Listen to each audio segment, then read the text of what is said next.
嗨，大家好，我是阿汤。今天呢是来解答网友的问题。有网友问阿汤说啊，就是他用了 Siri 一阵子啊，觉得iPhone 上让 Siri 很好用。他就是像设定闹钟，他只要跟 Siri 讲说他要设定几点的闹钟，就可以去做设定，像是这样子，设定下午5点的闹钟，你的17点整闹钟已开启，就像这样子。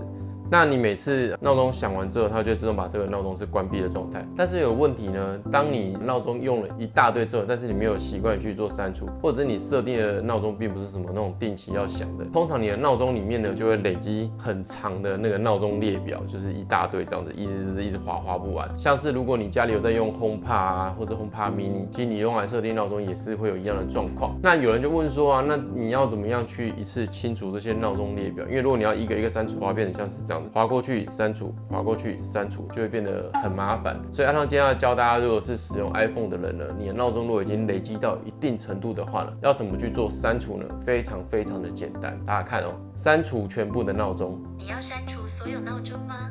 对，我已删除你所有的闹钟。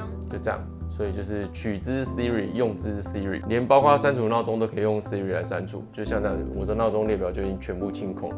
包括如果你是用 HomePod 或是 HomePod Mini 呢，你也可以用一样的方法，然后去清空你里面的所有的闹钟，那你就不用去手动一个一个上去做删除，也不需要到手机来去做操作，其实你就直接 Hey Siri 就可以去做搞定了。所以我觉得是蛮方便的一个小技巧，就分享给使用 iPhone 的各位吧。如果你还有任何问题呢，欢迎在底下留言给阿汤，那阿汤也会一一的去挑选问题，慢慢的回答给大家。那我们是拍电阿汤，下次再见喽，拜拜。